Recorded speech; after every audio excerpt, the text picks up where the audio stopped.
ভারতের পশ্চিমবঙ্গের কলকাতার নিউ মার্কেট এলাকার মির্জা গালিব স্ট্রিট। চিরচেনাই ব্যস্ত সড়কটি হুট করেই যেন রূপ নিল এক মৃত্যুপুরীতে।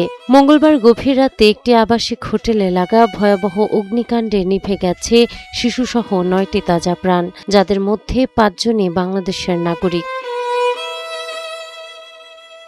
নির্মম এই অগ্নিকাণ্ড কেড়ে নিয়েছে সাভারের আমিনবাজারের বেগুনবাড়ি এলাকার আহমেদ বাবুর জীবন। মাত্র ৩৭ বছর বয়সেই থামল তার জীবনের এই পথ চলা। বাবুর মৃত্যুর খবর পৌঁছানো মাত্রই পুরো এলাকা জুড়ে নেমে এসেছে এক স্তব্ধতা, শোকের ছায়া আর স্বজনদের আহাজারি। কসমেটিক্স দোকানের মালামাল কিনতে ভারতের কলকাতায় গিয়েছিলেন বাবু, কিন্তু কে জানতো এই যাত্রাই হবে তার শেষ যাত্রা।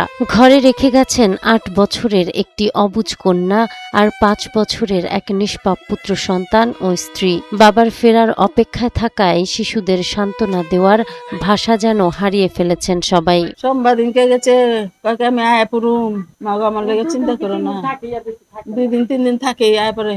এই পর্যন্ত তো একটা দিন ফোন করলো না, এই 3 দিন ধরে গেছে, একদিন ফোন করে না, আমার ফোনটা লয়ে গেছে। আমি বাবা আর কিছু করে পারব না, আমার বাবারে চাই, আমার বাবার আইনা দাও তোমরা। কালকে যে আগুন লাগছে সেটা তো টিভিতেই দেখাইতেছে, সেটা তো আর আমরা বলতে পারি না যে আমার ভাই মারা গেছে। আমরা লাশ চাই, আমার ভাইয়ের তো আর পাবো না, আমরা লাশটা চাই, পাইলে ওর বাল বাচ্চা আছে, করব দেখবো, এটাই আমরা আপনার কাছে চাই, আর কিচ্ছু চাই না। বুধবার দুপুরে বাবুর বন্ধু রাকির ফোনে ভারতীয় হাই কমিশন থেকে যোগাযোগ করে বাবুর মৃত্যুর খবর জানানো হয়। এরপরেই বন্ধুদের মাঝে নেমে আসে শোকের ছায়া। বাবুর মরদেহ দেশে ফিরে আনতে সরকারের হস্তক্ষেপ কামনা করে এই ঘটনার সুষ্ঠু তদন্তের দাবি জানান বন্ধুরা। মানে ওই ব্যবসার খাতিরে কলকাতা আসা যাওয়া আছে, রেগুলার আসা যাওয়া করে। গত পরশুদিন ওই যাওয়ার আগে আমি অসুস্থ ছিলাম, তো আমাদের ফোন দিয়া বলতেছে যে তোর ডেঙ্গু হয়েছে, দেখতে আসুন, সময় পেতেছি না আসতে। লাস্ট ওর সাথে এই কথা। তারপরে ওই শুনি যে ইন্ডিয়া যায়, তো হর হামেশা রেগুলারই আসা যাওয়ার মধ্যেই থাকে ব্যবসার খাতিরে। কসমেটিক্স এর ব্যবসা আছে, আর কসমেটিক্স এর দোকান। গতকাল রাতে শুনি যে এরকম যে হোটেলে উঠছে, ওই হোটেলে নাকি অগ্নিকাণ্ড হয়েছে। ওইখান থেকে পরে আমার এক ফ্রেন্ড আছে রকি, আর পাসপোর্টে ইমার্জেন্সি কন্ট্যাক্ট ওর নাম্বারটা দেওয়া, তো রকিরে ফোন দিছে এম্বাসি থেকে। ফোন দিয়ে বলতেছে যে ওরা একটা ছবি পাঠাইছে, ওই ছবিটা দেখে আপনার আমার ফ্রেন্ড চিনছে, বলছে জি। বলছে কি হয়েছে ওর?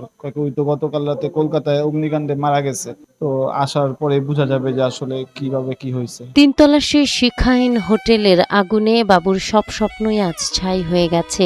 শেষবারের মতো প্রিয় মানুষের মুখটি দেখতে চান স্বজনরা। এখন সরকারের কাছে পরিবারের একটাই আকুতি, আইনি প্রক্রিয়া শেষে বাবুর মরদেহ যেন দ্রুত দেশে ফিরিয়ে এনে তাদের কাছে হস্তান্তর করা হয়। নাহার বৃষ্টি, টাইমস টুডে।